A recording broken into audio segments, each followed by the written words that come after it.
and it just showed how much someone could lose in the long run. It's like, yeah, you retired with $1 million, but It could have been. it could have been 6 million. Yeah. It was 1,000 pre-split, and then it hit another 1,000 again before another split. What? Yeah. Yeah. Okay. So this is why I stopped paying attention to how long ago this was. It was just painful. Hi, I'm Philip Fürstmann, 28 years old, and I'm on the Vaughan Friday show.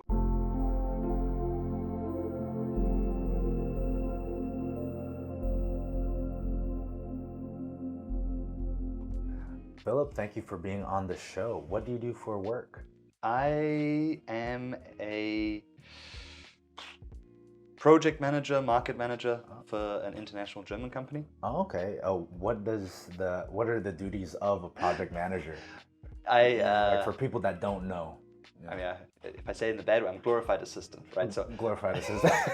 I do everything that is necessary to have an effect in the company. So at the moment in China, the big part of this is like digitalization and working on sales strategy.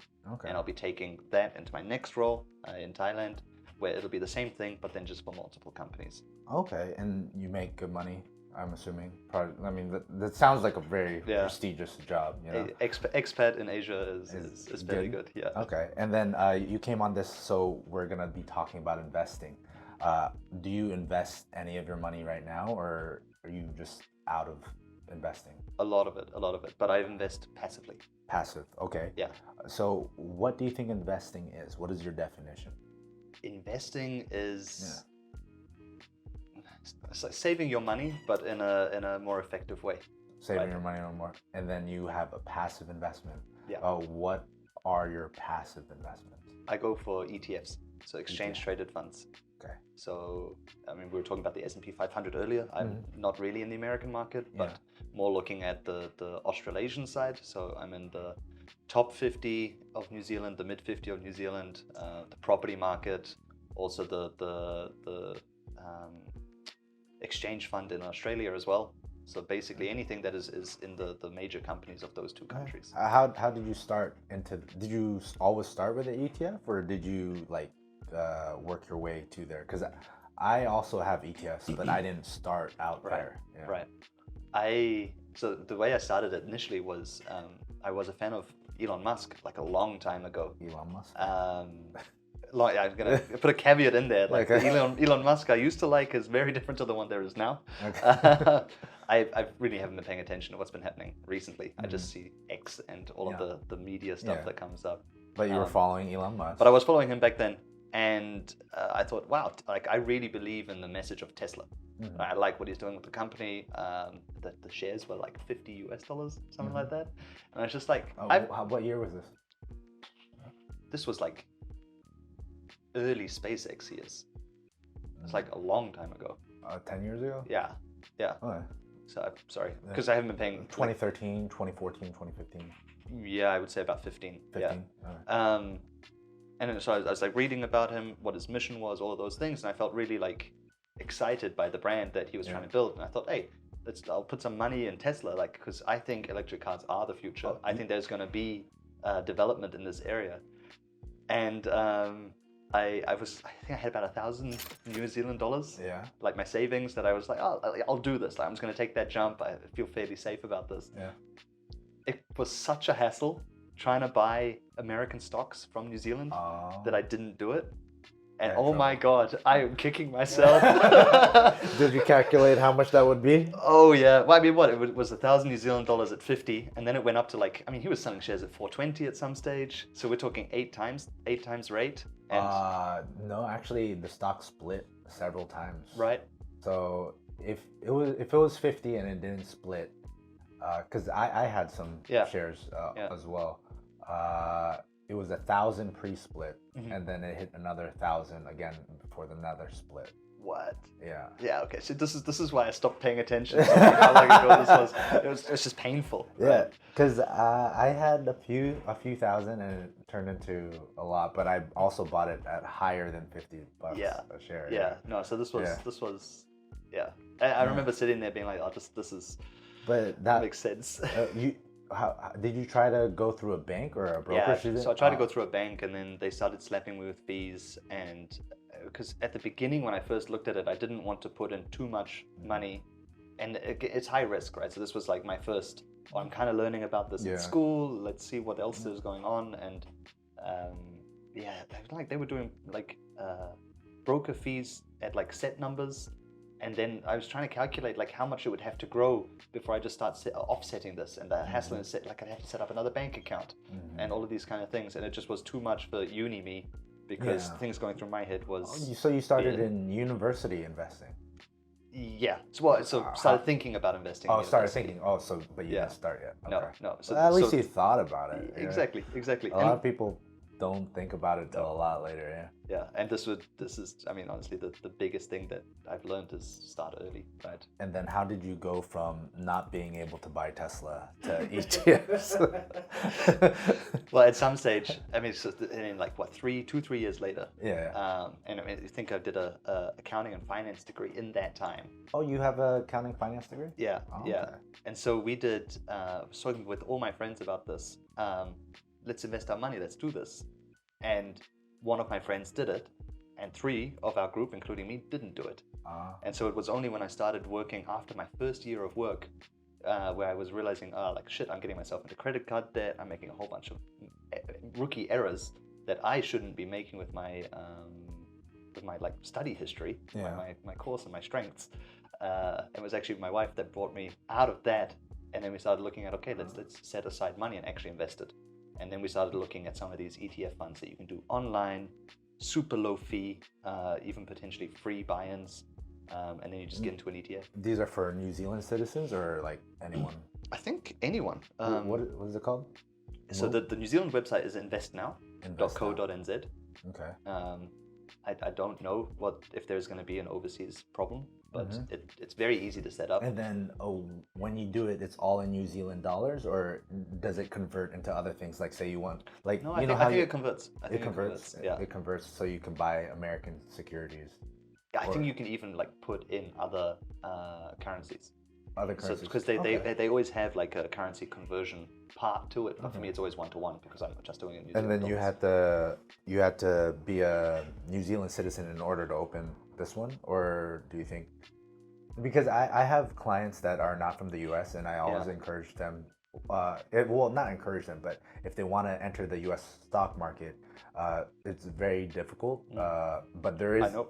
Yeah, but yeah, Tesla. But there is a brokerage available for most people.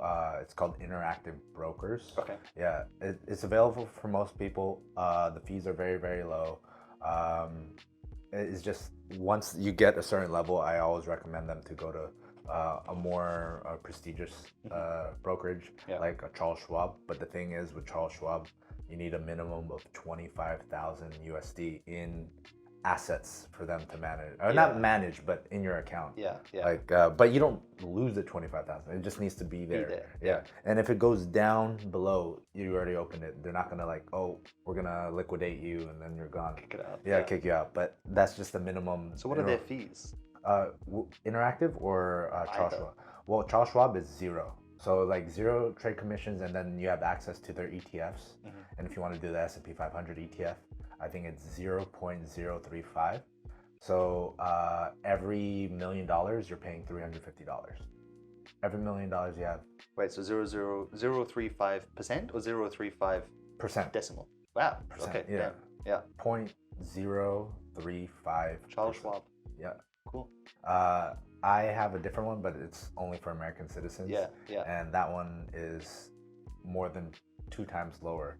But in the long run, it's not that big of a difference. Like I have 0.015%, which is 150 per million. Yeah. And Charles Schwab is 350 per million. That's like $200. You have $1 million.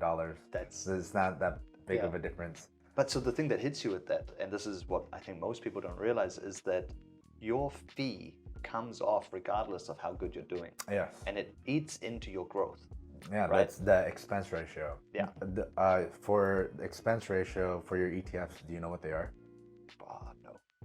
You have no idea what the expense ratio is. I mean, I know what my fees are. Oh, okay, so but yeah, so they're all under like 1%. So we're talking like 0.1 to 0.7. That is 0.1, 0.7 is still fair. It's okay. Yeah. 0.1 I said is good.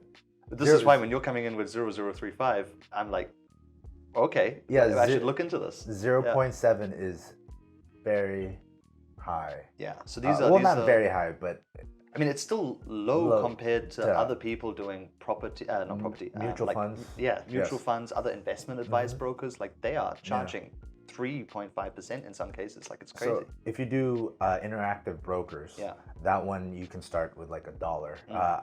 There are people that use. I have another client that's from France. He opened one and converts his money there to euros and then buys ETF of S&P 500.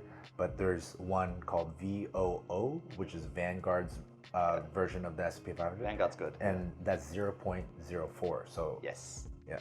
I opened, because obviously from New Zealand, we tried to do some other Vanguard funds because there are some available, and they were all coming with low rates like this as well. Yes. But then they changed the name, then they handed over, and I was like, I don't trust this from New Zealand. Like if I were to do it in America, in the actual S&P 500, and get into Vanguard, this is the idea. And I mean, like the best finance minds all say, look, pay attention to that fee because it eats into every gain that you have. Yeah, there's I think who is it? Not John Stewart. John Oliver. He had one about mutual funds or financial advisors, fiduciaries, and it just showed how much someone could lose in the long run. It's like, you retired with $1 million, but it could have been 6 million. And you just paid 5 million over the course of 30 years to get that 1 million. I even had there's a Dave Ramsey clip. Do you know Dave Ramsey? That's the bald guy. Bald guy with glasses. Very aggressive show. Yeah, he shouts right all the time. No, he doesn't shout all the time. I think that's Mad Money. That's Mad Money. That Jim Cramer, he shouts all the time. That's the one. Yeah, okay. No, Dave. That's how my introduction into finance was through his book, because a lot of his core philosophies were also similar to what I believed in, but it wasn't written down. I was like, oh, I am reading something. I was like, so what are they? Well, no debt, spend less than you make, and then invest the rest. He has like the baby steps, like how to get out of debt. He had a history of getting rich quick and losing all of it even quicker, and then taking a long time to build it back up. But now he's at a stage where he's building a foundation to where he will never lose his wealth and helping others to do that same thing. But where was I going with that? Debt. Like the expense ratio stuff? The expense ratio. Oh, yes. I was on a call with him. So I was able to call into his show. Oh, right. Okay. I was able to call into his show, and he has a show where you can ask for advice. And I was just learning finance at the time. I invested. I had probably around like 20K invested already. How old were you? 25. Right. Yeah, around 25. Yeah. And then my aunt and uncle were telling me I should go with their investor because he's more experienced, he's a lot older. I should learn. I was like, I'm open to learning because I'm still learning at the time. I don't know everything. I'm 25. I'm still learning right now. But I'm looking into all their numbers, and then he has, your expense ratio is 0.7, right? Different funds, different. Yeah, but the highest one is like 0.7. So like the growth ones are all 0.7. Do you know what their expense ratio was? I would assume over 2, over 3. Well, no, it was around 1.8%. So almost triple of what you're spending and what I consider high. Yeah. And they've been doing it for over a decade. Yeah. And then they're quite wealthy, and they put a lot of money in all the time. And then while on the show, we calculated it. And then also they sold them a scam of like whole life insurance. Oh, shit. Yeah, we can go over that another time. But basically, in that call, the opportunity cost, they lost over $5 million. And if they continue to do it another decade, that's going to be another $5 million they lost. Yeah. Yes, they'll retire a millionaire, but they could have been a multi-millionaire. Yeah. And that's how they get sold, right? Because they show, oh, your balance is increasing. Yeah. Right? Whereas every year, whoever is your investment broker, you're buying them a new BMW. Yeah. Every year. Like you might have only gotten 50,000 more saved on your whole amount, but he's gotten a $200,000 car just on the fee. Yeah, and the thing is it's very difficult to help people if they don't want to be helped. Like they don't invest with them now, but it took them a long time, even after I told them, even though, because they're very religious and they're on the right side of politics, which Dave is also. Yeah. So, because I could have picked any financial personality, they would all agree with Dave, because when it comes to finance, it doesn't matter their political beliefs or religious beliefs. Numbers are numbers. Yeah. You know, so I picked one that is closer to them. And when he's saying that I'm right and agreeing with them, it was very conflicting. They have, was it cognitive dissonance? Dissonance, yeah. It's like, I don't know. Like, Vaughn is like half our age. He does know about investing. And there's this guy who's older than us, who's a multi-millionaire, who makes his money like helping people get out of debt. It's like, who? And they both agree on something that I've been doing for a decade. It just took a lot for them to finally stop. But yeah, that's something that I hope other people don't get into, and I try to help them. So if you have high expense ratio funds, get out of that. Whole life insurance, get out of that. But yeah, so you're investing in ETFs in Australia and Asia. What ETFs are you investing? You said the top 50? Yeah. What is that index called? In New Zealand? Yeah, New Zealand. Is it top 50 Australian or top 50 New Zealand? So top 50 New Zealand is the NZX 50. So NZ Stock Exchange 50. Okay. The Australian one is like the top 100, I think. I can't remember what the actual name is. I was looking at it before you came. But I forgot what it was. But how do you feel? Because I didn't follow their historic returns. Do you know what it is historically? Over all of the time, it's really, really good. So like since it's been going, I think it's. What's the average? Like, I couldn't tell you. I just know like 10-year rates and stuff like this were nearing or at double digit. Yeah. At the moment now, it's kind of shooting that down a little bit, because obviously New Zealand, Australia, like the rest of the world, is they're not safe from the financial chaos that's going on at the moment. So actually everything that I've invested so far is all coming up red, right? So the only reason why it's more is because I keep putting money in, right? I'm a DCA, dollar cost average kind of guy. Every paycheck, put something in, don't look at it, don't worry about it, right? Yeah. Like I don't need this money until I buy a house, right? Or something like this. So even if I buy a house, I'll try to buy a house without touching my investments. This really is my own personal social security, right? Superannuation. And you have no debt to like pay off, like it's all going to... No personal debt. No personal debt? Yeah. Business debt? Or... Mortgage. Oh, mortgage. Oh, you guys bought a house? So my sister and I bought a house together. Oh, your sister. So she was looking at buying a house, and in New Zealand you need a 20% deposit. And so I'm kind of like the sleeping partner in that situation. So she got the house, and I said, okay, I'll just match everything you do. We'll do everything straight down the middle. When you renovate the deck, I'll pay half of it. When you paint the walls, I'll pay half of it. I'll do half of the deposit. I'll do half the mortgage. But I'm not on the paper anywhere. So we have a little side piece of paper. I mean, she could really screw me if she wanted to, but I don't think that's gonna happen. I'm fairly confident in that. Don't invest with family unless you like really trust them. Right? I mean, family is the number one reason. Well, money is the number one reason family goes apart. Yeah. So we were very clear about what we want up front, and then I also I'm at least financially comfortable enough that I don't have to say, hey, pay me out, I need the money. Or like sell the house, I need the money. So you have a good nest egg. Like, I'm not saying you're gonna lose your job, but I always recommend people to have at least a couple months prepared in case they lose their job. Exactly. Yeah. So I've got my 3-month emergency fund, and then I would have all my invested shares, ETFs. If I need to, I would take or liquidate part of that. Again, so that's probably a year's worth of living costs that I could just get fairly liquid. And then we're living in China right now, and you're going to Thailand. What does it cost for you to live in China? like on a month to month? Like how much do you need per month? That way people know like how much.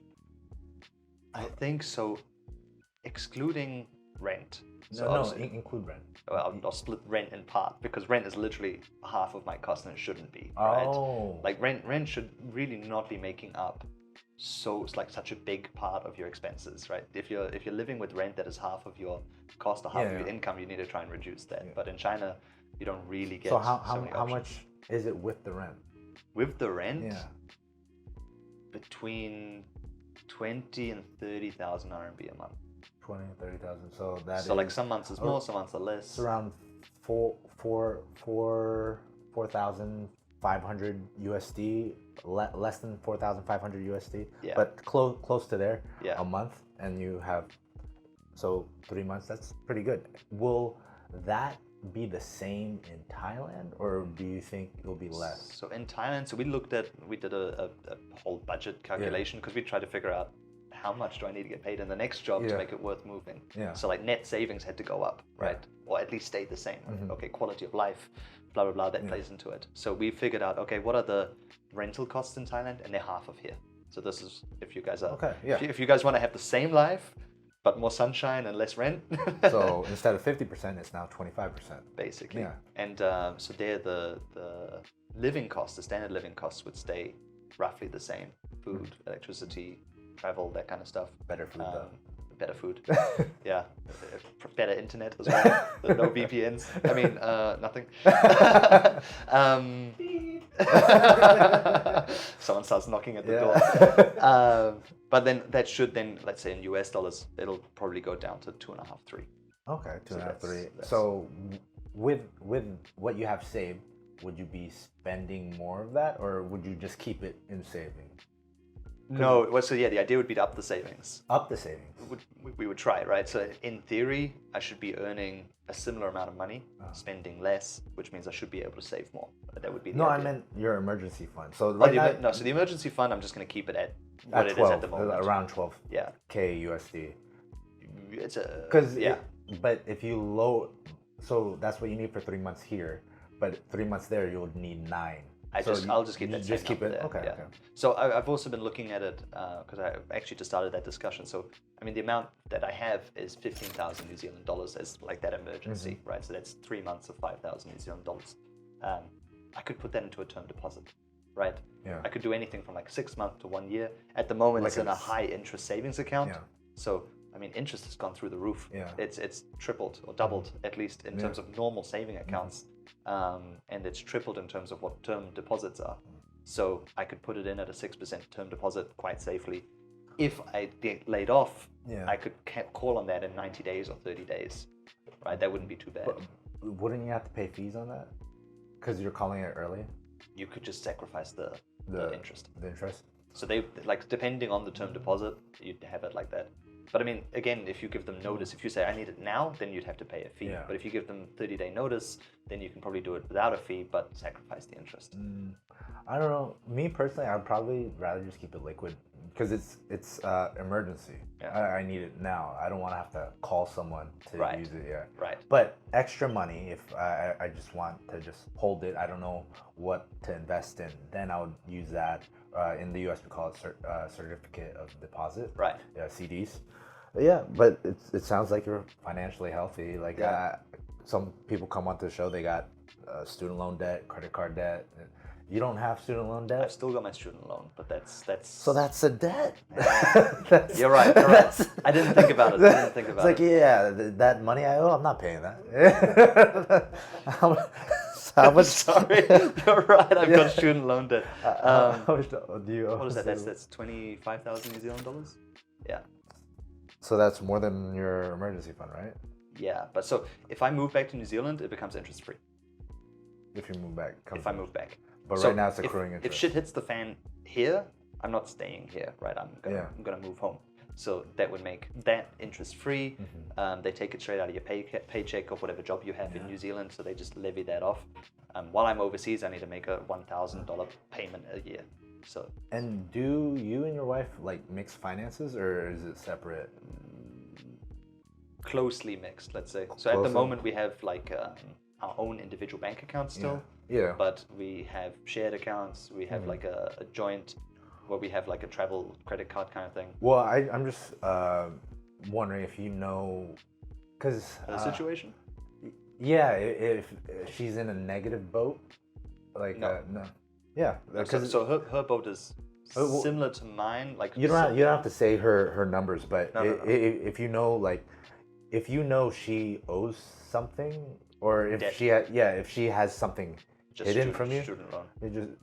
So you if know, she's got something hidden, I've got no idea. Yeah, but that's what I'm saying. Just credit cards up the side. Yes. Yeah.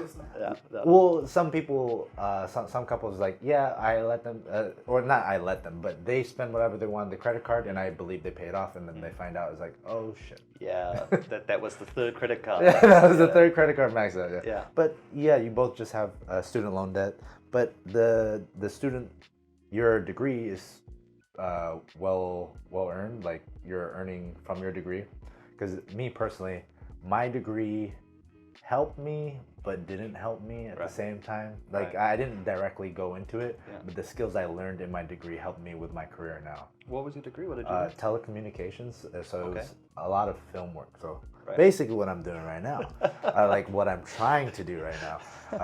What you're setting up for. Setting up for, but the skills that I learned in pre-production and learning how to plan and manage and write helped my skill set to be a good teacher. Also explain things. Because in pre-production you always have to explain things, that way people in production know what's going on. And it helps me teaching, and I would like to educate people with finance. And a lot of people think finance is so difficult, and it is if you don't know the vocabulary. And I hope I'm a good enough teacher to help people understand concepts that financial advisors make so difficult to understand. I was like, no. But I mean, there's a reason they do it, right? Yeah. Like, this is how they get paid. So if it's too easy, they don't get paid. And my thing is, like, I want to make it as easy as possible. You can pay me a one-time service, and then you don't need a financial advisor for the rest of your life. That's the idea. You know, I have some clients. I'm like, my first one. Is I want to call him up someday, but I remember it was like 3 years ago. He knew I was maybe 4 years ago. He knew I was investing. He's like, I don't do that. And he, after a year, he wanted to say, hey, Vaughn, like, how do I start? Like, and I helped him, and he opened his own brokerage account. And then he's like, I'm only gonna put $100 a month. That's perfect. And then that's how you start. We didn't talk about it. And then he was leaving back to California. And then he was telling me how much he had, and he had like 20K. It was like, I thought you were only gonna put like 100 a month. He's like, yeah, but I had this extra money. And the thing is, Vaughn, it's like, my pay never increased the last 3 years. So this 15K that I put in or so every this year, I don't know where that went in the past 3 years. So now he's like regretting like not starting earlier, and also wondering like where that money went, because people can't answer that question. If you ask them, where did your money go, except for Jorge, he can physically point at the cameras. Other people can't answer that. Can't answer that. Me, it's like, so 50% of your expense is rent. My total expense, like from my salary and all my side hustles and stuff, I spend less than 20%. I see, that's really good. I am frugal. I don't spend on a lot, but when I do spend, I go big. Like trips to Thailand, or my new trip, Japan. I'm going to Australia next month. Cool. Great Barrier Reef. Awesome. But that's what I want to spend my money on. Absolutely. You know, and then the fact that I have no debt and all I have are assets. So your student loan is paid off? Yeah. Just while we're on the note question. Student loans, no student loans. That's good. I actually just got my master's degree. I cash flowed that all in cash. I just paid for that, and then I'm thinking about doing other certifications to increase my base salary, but I can cash flow that. Like, I don't need to borrow money. It's like, it's 300, fine. I remember a friend of mine, he very big into American pop culture and like NFL and all this kind of stuff. So he probably picked up a lot of this, hey, if you can cash finance your university, do it, right? Rather than take on the incredibly predatory loans that you can get in the US. But he was doing it in New Zealand, and I told him, that's such a bad idea. Like, you can get an interest-free loan from the government. There's no interest. Like, why would you not just take the cash you've saved and literally put it in a savings account for a year and just take the government money? At the end of that, you can then decide you want to pay it all off at once. Yeah. And you'll have $500 on top. Yeah. He didn't do that. Started with an engineering degree, switched halfway through to an accounting degree. And then he came to me at the end of that year and he's like, I've now learned what you meant. I should have done it the other way around. But he learned, and he like now changed his attitude to everything. So I think this is everyone at some point learns they need to make that change about their future. Yeah, it doesn't click. Like we're talking about with retirement before, it's some people just think it's gonna be there when they're old age and they don't plan for it. But that's what, well, for me personally, that's what I was led to believe when I was younger. And then when I started, it's like, oh no, I have to make it. And now that I'm making it, I feel like I can retire even earlier than everyone else. I was like, I'm able to do all these other projects I'm paying for, just cash flowing, even though I'm not making money right now off this stuff, but I do it because I love helping people. For the fun of it. Exactly. Right. So you plan to have kids? No, I don't. Because this makes a big impact on withdrawing equity. Yeah. Right. And this is a very interesting situation because people try to build up wealth for their kids. They spend their entire time, if they're financially savvy, they want to build wealth for their kids. And then either the kids are money smart and continue to build, or they're Donald Trump Jr. and just blow it all. Well, me, it's when I was younger, yes, I did want to have kids. And now I'm not against it. It's just the lifestyle I'm building right now. I don't see a place for a kid. And also, I'm retiring early. Like, I'm retiring in my 30s. I'm 100% sure that it's going to happen the way, like, my lifestyle is going. And if I do happen to have a kid in my 30s, I just go back to work for a few years. And I'll still retire early, you know? It's like, and my equity will still keep growing. I don't have to withdraw anymore. And then by the time they're college age, it's like I'll be a multi-millionaire. You know, I can fund their college. As long as they don't go into like water bottle puppetry, you know, for a degree. Is that a degree nowadays? I don't know. I just looked at the water bottle and I was thinking about thinking of useless degrees. Everyone's talking about puppetry. It's like, what kind of puppetry would be useless? So then, because you asked cash flow or withdrawing equity. Withdrawing equity. I mean, I would try to do a mix of both. So if I manage to really set myself up well and also retire early, I would want to spend time with my family. So I want to have kids. Georgia wants to have kids. So if we had kids, I'd want to potentially find a job that isn't as demanding as what I do now. Something where maybe it's school hours, right? If it's 9 to 3, I can go work somewhere. And even if that's not bringing in a lot of money, if the costs are under control and that's paying off the costs, it means I don't have to withdraw from my invested money. Yeah, I mean, me personally, like, I'm looking at the dividends.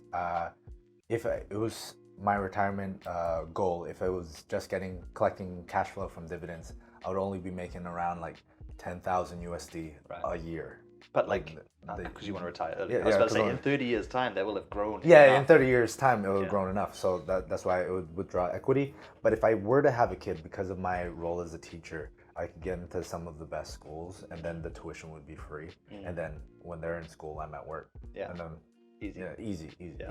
And then I could go to any country I want for work. That's cool. But so your plan is cash flow or withdraw equity? Undecided. So I guess a lot of other factors play into that. So I mean, Georgia and I are quite lucky to have financially sound parents. So they are also building up wealth. And I know my dad is joking that he's going to just blow everything on bikes and holidays and retirement stuff. He should. I mean, when we push him to do this, my sister's a little bit different to that. I don't know, Lena, if you ever see this, I know what you're doing. She's just like, don't spend money on you, spend money on me.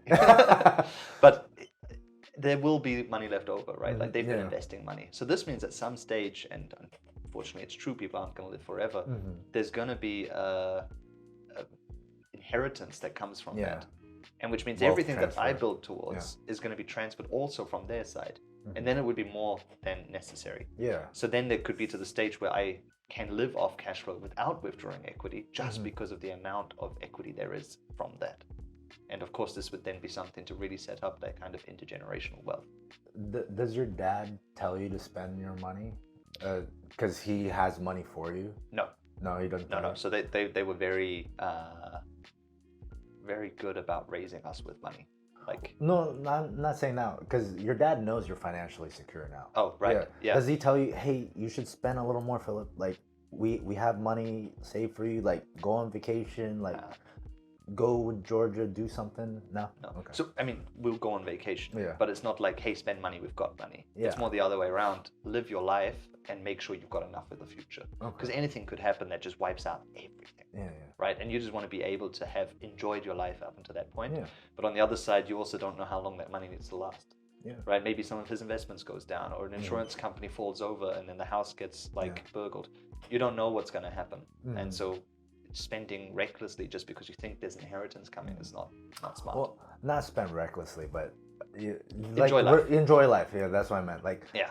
Because my dad, personally, he was telling me to spend money because I had more money at a young age than he saw in a long time. Like, he has more money than me now, and he wants to give it to me. And I'm the opposite. I'm telling him to spend his money. I don't need his money. I will be fine. Like, he's been working all his life. I was like, enjoy some of it.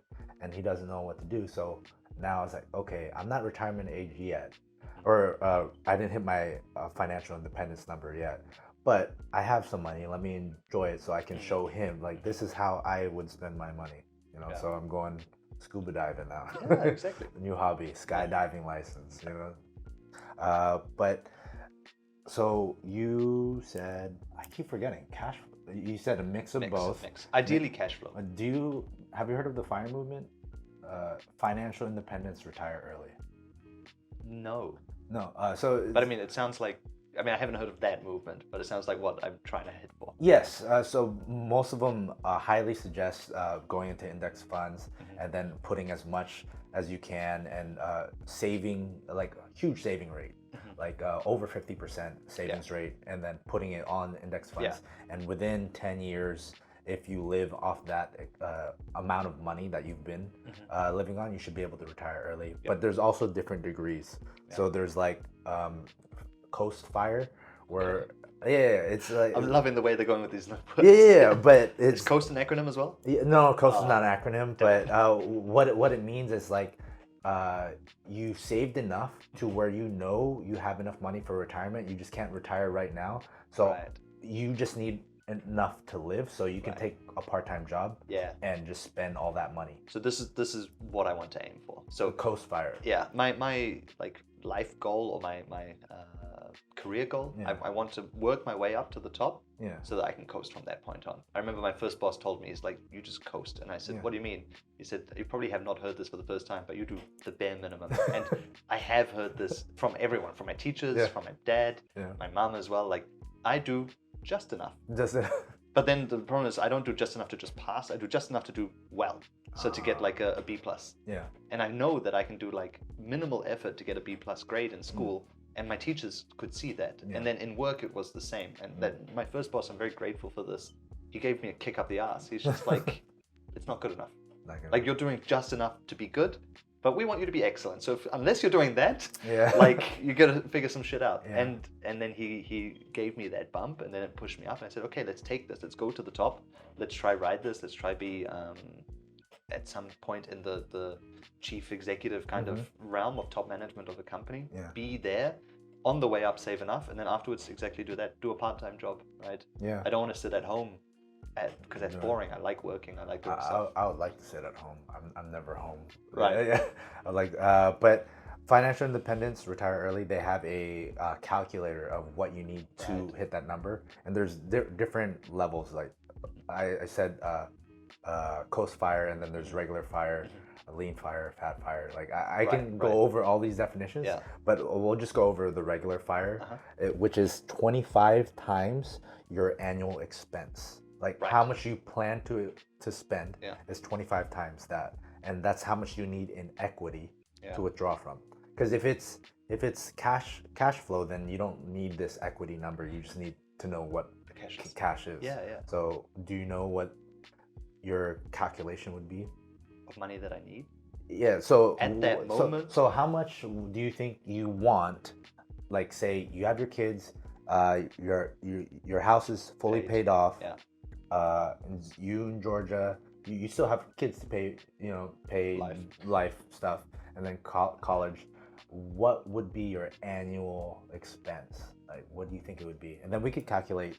I struggle to do it with the kids part, right? So because I am woefully underprepared in how much kids cost. Just a guess. The number that I would, at this stage in my life, would be happy with would be something like.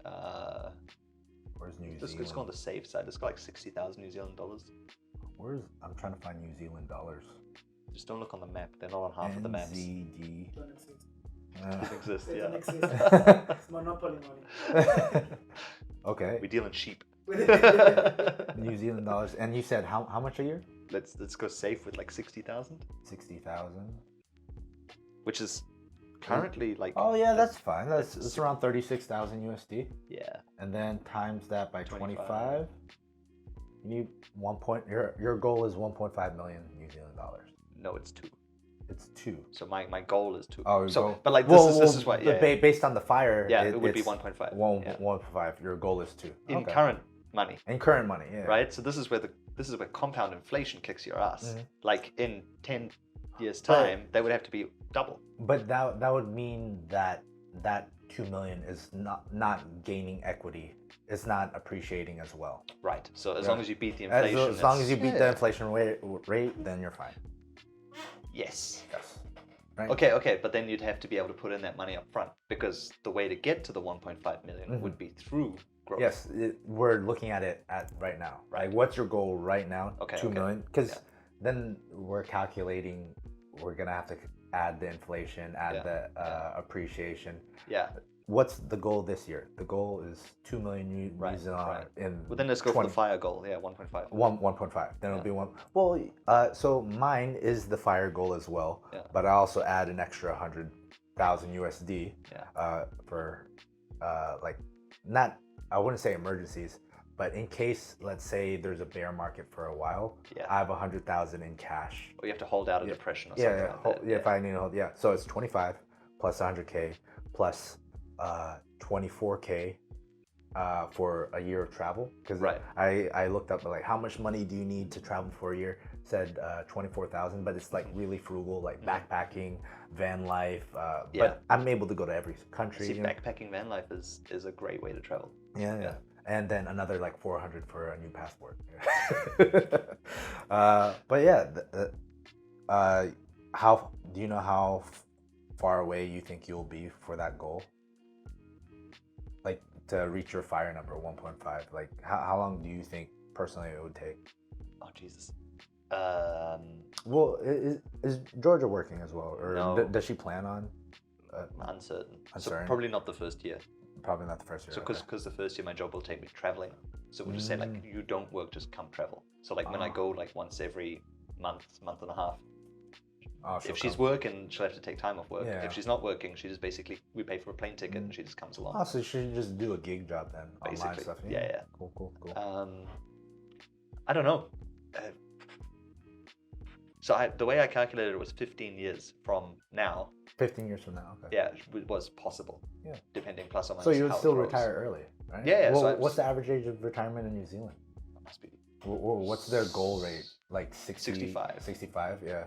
That's what it is in the US as well. Yeah, but I would ideally want like 45. 45. And even better, I mean, I don't mind working until 50 if I can do the last 10 years of that part-time. Or like reduced hours. Reduced hours, Let's say like 75%.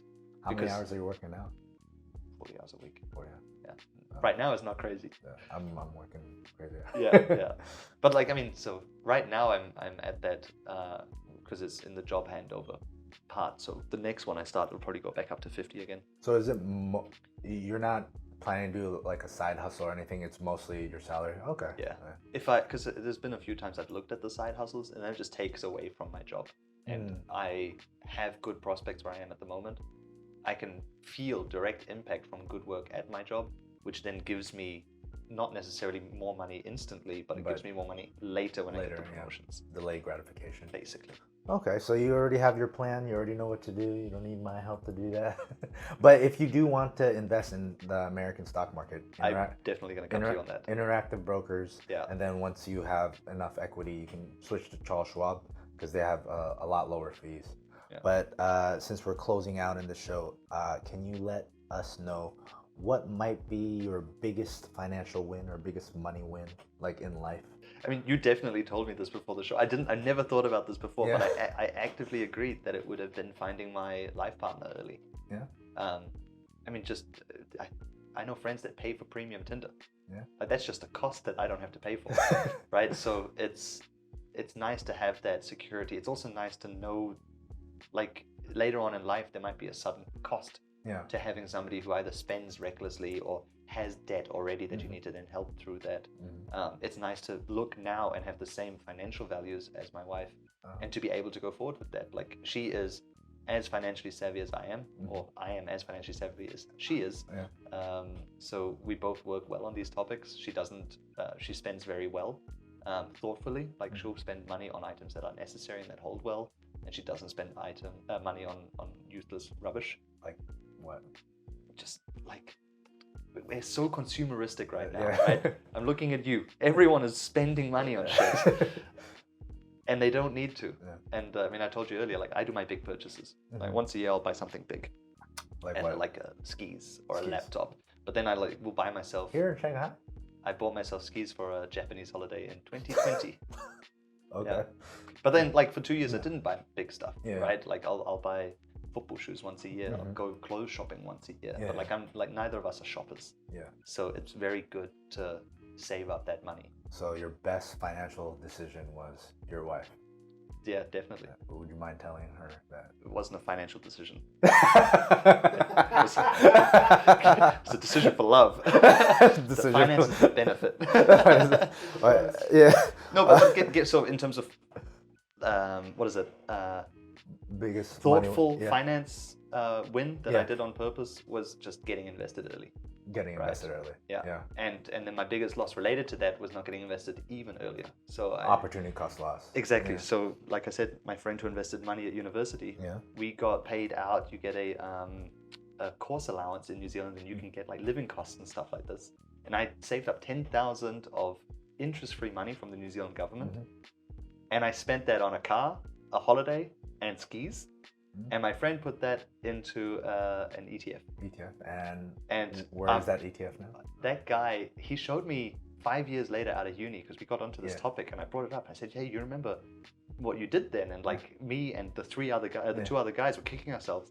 Like, where is it now? And he had 5 times as much money invested than what I had at that point, and I'd been working in a better job for a year longer.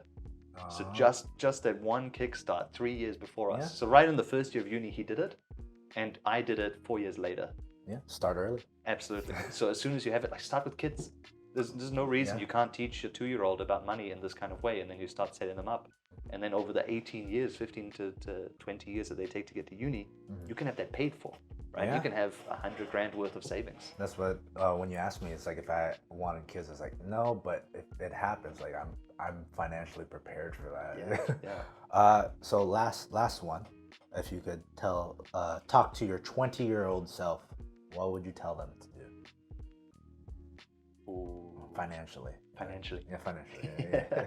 or life in general, you know. Yeah. If you have 20-year-old advice for young Philip, there might be a young Philip out there. How do I say this in the right way? Make a plan. Make an investment plan. Sit down, think about what you want from life, what you actually want, right? I know right now you're 20, it's probably beers and women, but think about what you actually want from life, and then think about how you can financially get there, because you can plan now and be set forever. All right. Thank you, Philip. And this is the Vaughn Friday Show. Thank you, Vaughn. Friday.